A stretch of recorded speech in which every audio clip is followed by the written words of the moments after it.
네, 정부가 작년 9.7 주택 공급 확대 방안에 후속 대책을 내놨습니다. 도심 내 접근성이 뛰어난 유휴부지와 노후 청사 등을 활용해서 총 6만 호 규모의 주택을 공급한다는 계획인데요. 이재명 정부 출범 이후 네 번째로 나온 부동산 대책, 집값 안정에 기여할지 송승현 도시화경제 대표와 내용 살펴보겠습니다. 대표님 어서 오십시오. 네, 안녕하세요. 정말 오랫동안 기다렸습니다. 부동산 공급 대책. 나온다 하다가 해를 넘기고 이달도 넘기는 거 했는데 발표를 했네요. 오늘 6만 호, 좀 핵심적인 내용은 어떤 겁니까? 지금 이 핵심 내용은 네. 항상 지적을 받았던 게 공급을 한다라고 하면은 항상 외곽 지역에 공급을 하는 거 아니냐라는 네. 그런 발표들을 갖고 또 네. 이제 실망들이 있었거든요. 네. 근데 이제 이번에 그 핵심 내용을 보면은 도심안에 주택 공급을 하겠다라는 신호를 네. 준 것 같습니다. 그래서 도심 내에 있는 가용 부지를 총동원을 해서 주택 공급을 하겠다는 거고요.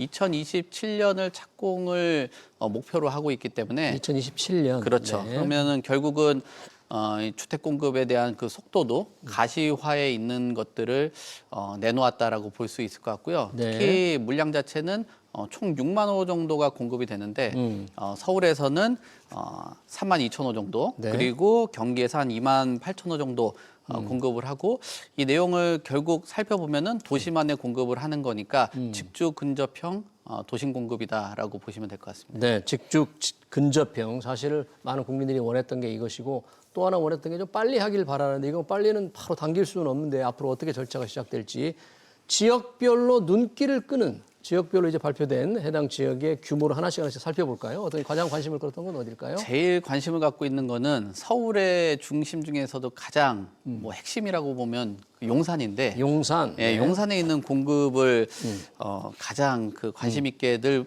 보셨고 얼마나 물량들이 나오냐라고 생각들을 많이들 하셨을 텐데, 예. 여기에서 이제 기존에 한 6천 가구 정도가 됐던 그 물량이 한 1만 가구로 늘어지고요. 그리고 네.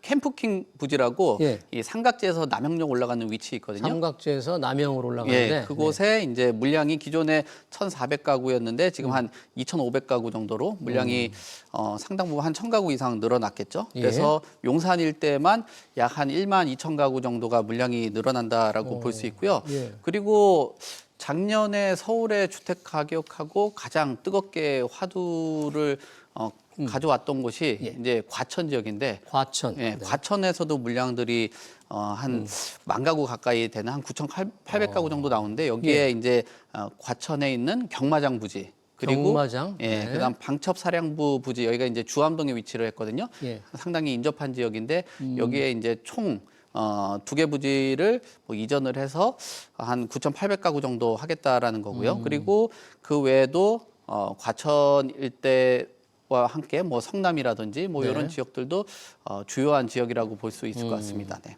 경마장, 그 과천 경마장 주변에 빈 땅들이 조금 많이 있죠, 거기요? 그렇죠. 과천 일대가 서울하고 인접하면서도 활용할 수 있는 부지들이 많았었는데, 예. 그동안 과천에 계신 시민들이 항상 반대도 좀 많았었고, 네. 거기에 이제 녹지 공간을 희망하시는 분들도 그러니까. 많았기 때문에 항상 부딪혔던 곳들인데, 예. 어떻게 난관을 해결을 할지도 이제 많은 분들이 관심을 갖고 있는 부분입니다. 이 주택 공급 확대가 발표될 때마다 전반적으로 전체는 공급 확대를 원하는데 자기 동네에서 더 늘리는 것도 싫어한단 말이죠. 자기 동네는 좀 녹지를 좀 더 확보하고 싶어 하니까 이게 이제 주민들 간에 약간의 이제 이중적인 생각인데, 지금 용산 국제부지가 원래 서울시가 6천 가구를 생각했잖아요. 네. 이렇게 10,000 가구로 늘리면 용산 국제무지구 전체적인 구도에 조금 무슨 차질이 생기는 건 아니에요? 차질이 충분히 생길 수 있죠. 특히나 이 용산을 관심 있게 바라보는 이유 자체가 예. 강남하고 용산을 비교했을 때 용산 같은 경우는 강남의 산업체의 3분의 1 정도밖에 수준이 안 되거든요. 예. 그럼 결국 그곳에 일자리가 좀 부족한 거고, 그렇죠. 특히나 이 도심, 그러니까 광화문 일대라든지 중구 일대에 있는 고밀 관련된 그 산업체들도 규모가 한 20% 정도 줄었어요. 예. 그러면 결국은 강남과 강북의 균형 발전을 하기 위해서는 강북의 양질의 주택도 중요하겠지만 양질의 산업체들, 그렇죠. 그리고 업무 시설 같은 거, 그런 기업들이 것들이 좀 들어와야 되는데. 예, 근데 이제 예. 주택으로 하게 된다라면 결국 그 업무에 대한 비중을 줄이고 예. 주택 중심으로 가기 때문에 물량이 늘어나면 늘어날수록 강남과 강북의 격차가 줄어드는 그런 것들은 좀 어려움을 겪을 수밖에 없겠죠. 그리고 주택이 늘어나게 된다면 관련된 뭐 기반 시설이라든지 뭐 혼잡도 이런 것들도 고려를 해봐야 되는 거고요.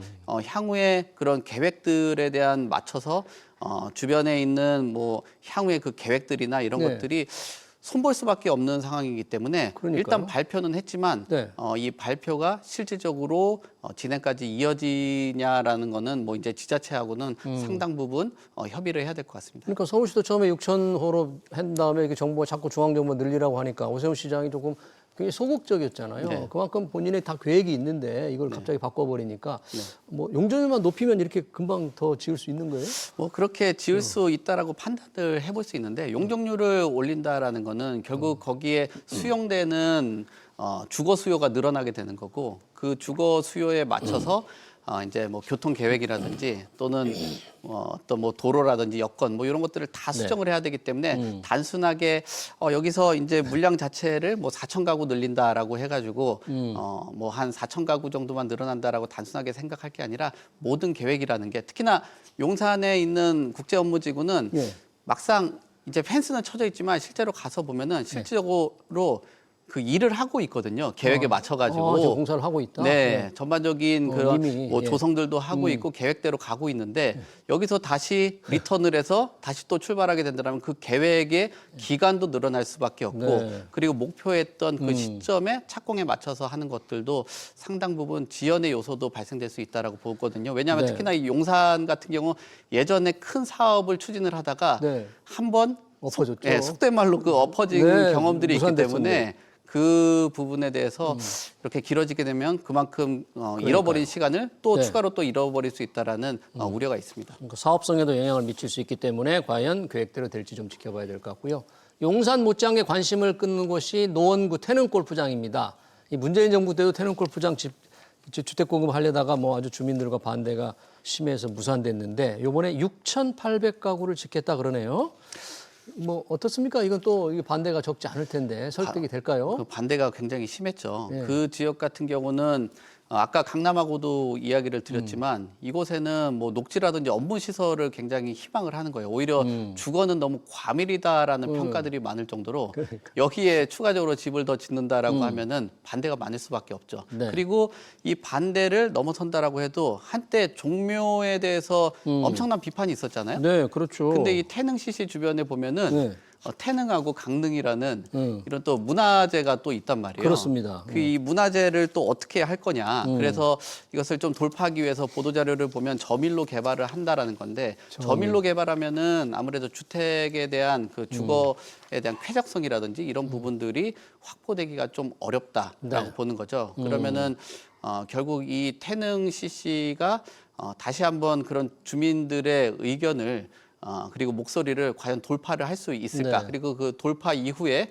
종묘에 대한 이슈가 있었는데 그 이슈와 태릉에 대한 이슈에 대한 부분들을 어떻게 해결할지 뭐 이런 부분들도 상당히 좀 주의 있게 볼 필요가 있을 것 같습니다. 네, 종묘는 지금 정부가 문화재 보호 차원에서 개발을 지금 반대하고 있는데 거꾸로 이건 또 지금 개발을 해야 되니까 서로 상반된 이해관계가 있는 게 아닌가 계획대로 될지 모르겠어요. 그쪽 주민들은 골프장이 있는 게 훨씬 보기 좋고 완전 편하다고 생각할 텐데 교통도 아주 걱정 아닐까요? 교통 인프라? 당연하죠. 거기에 이제 6,800가구 정도가 들어가게 된다면 상당히 뭐 대규모 보통 우리가 한 2에서 한 3,000가구 정도 보면 대단지로 보는데 그런 대단지 아파트가 2개가 들어가게 되는 거니까 거기에 교통 체증 그리고 특히나 관련된 그 동부간선도라든지 뭐 내부 순환 여기 같은 경우는 뭐 지금도 체증이 굉장히 심한데 앞으로의 그 체증은 굉장히 좀 문제로 지적이 될 수밖에 없고 또 거기에 이제 또 맞춰서 하려면 또 다른 또 예산이 또 필요하기 때문에 이런 부분들을 단순히 주거 공급만으로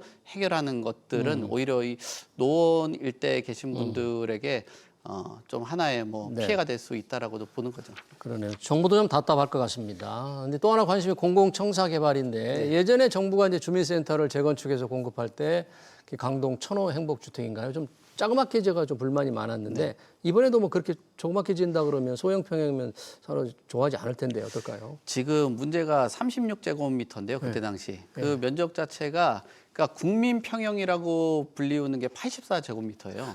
그거에 뭐 절반 수준도 안 되는 정도니까 과연 국민들이 또는 이 수요자들이 납득할 수 있는 공간이냐라고 보면은 굉장히 어려울 것 같고요. 그리고 네. 최근 들어서는 주택의 공급이 양적 공급보다는 질적 공급을 좀 더 희망하는 측면이 있거든요. 네. 그럼 과연 이 36제곱미터라는 면적 자체가 질적 공급이냐라고 본다라면 굉장히 좀 벗어난 수준의 면적이라고 볼 수 있고요. 네. 또 그리고 최근 들어서 주택이라는 상품 자체가 소위 상급지로의 이동, 또 면적을 넓혀가면서 이동하는 게 굉장히 어려워진 상황이에요. 예. 근데 이런 면적에서 과연 나중에 59제곱이나 84제곱미터까지도 이동을 할 수 있겠냐라는 그런 뭐 우려들이 있거든요. 그래서 처음부터 주택 공급을 할 때 59제곱미터를 중심으로 해서 네. 평면 구성이라든지 이런 설계가 안 이루어지게 된다라면은 단순히 아주 뭐 1인 가구 중심의 그 수요들만 담아낼 수 있는 그런 공급으로 나올 수 있다라고 봅니다.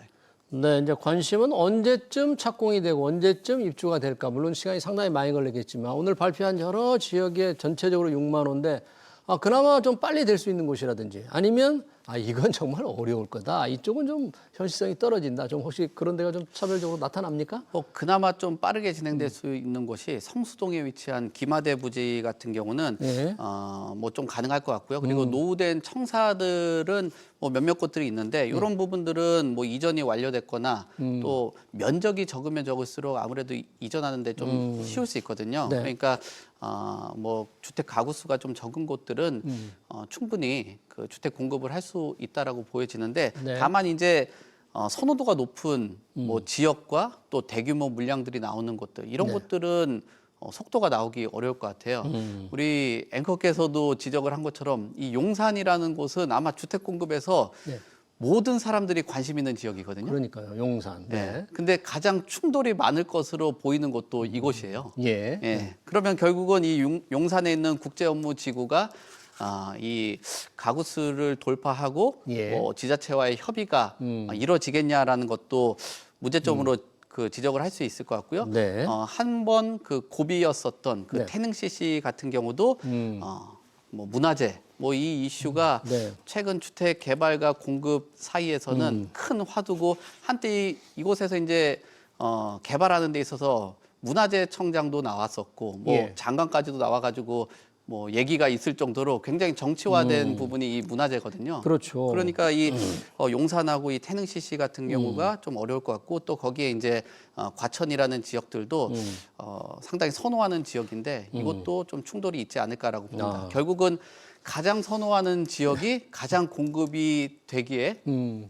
속도를 내기에는 굉장히 어렵다라고 보고 또 거기에 이제 국유지를 매각한다든지 용도를 변경하는 거는 결국은 국회법을 또 개정을 한다든지 법을 고쳐야 될 것도 있나요? 그렇죠. 그다음에 네. 지자체에 대한 그 조례 개정도 필수이기 때문에 이런 예. 것들을 또 시점을 보고 난다라고 한다면 상당 부분 그 착공 시기를 맞추는 거는 예. 현실적으로는 좀 어려울 것으로 보여집니다.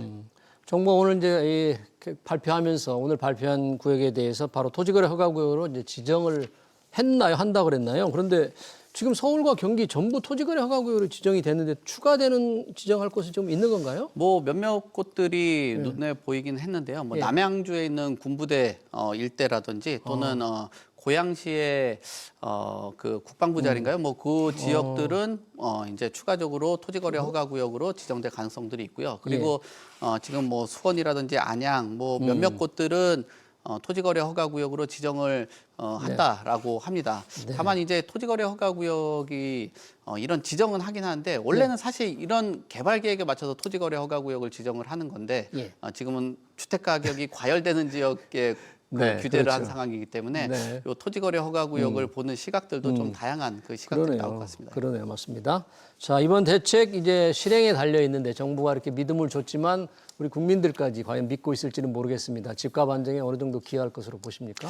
집값 안정은 사실 쉽지는 않을 것 같아요. 작년에 이런 발표가 있었던 이유는 작년에 8.48% 정도가 그 주택 가격이 올라갔어요. 그러면은 2006년 이후 19년 만에 최고의 수준으로 가격들이 올라갔는데 이 네. 부분에 대해서는 공급 부족에 대한 이슈가 여전히 있었고요. 그리고 제가 오기 전에 네. 거래된 것들 것들을 보니까 작년에 서울시 보면은 네. 월세가 38만 건 정도가 거래됐고요. 예. 전세가 한 25만 건 정도 됐어요. 그리고 매매가 12만 건 정도 됐는데 매매를 제외하고도 네. 약 한 60만 건 정도가 전월세 시장에 머무른단 말이에요. 네. 그러면 이렇게 60만 건의 시장에서 거래되는 물량은 결국 주택을 매입하지 못하신 분들이 되는 거거든요. 네. 그럼 결국에 한 10분의 1 수요 대비했을 때 공급 물량이 60만 건이 서울 안에서도 전월세로 네. 이동을 하고 거래를 하는데 6만 건이라는 건 굉장히 좀 부족할 것 같고요. 네. 경기도 같은 경우도 매매를 포함해서 한 67만 건 정도가 거래가 됐습니다. 그러니까 예. 시장에서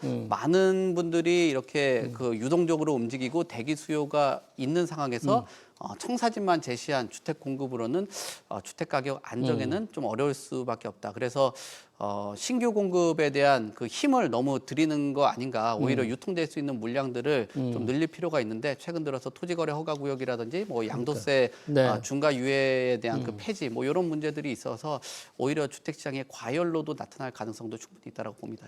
네, 잘 들었습니다. 정부가 발표한 주택 공급 확대 방안에 대해서 얘기 잘 들었습니다. 지금 송승현 도시화경제 대표였습니다. 대표님 고맙습니다. 네, 감사합니다.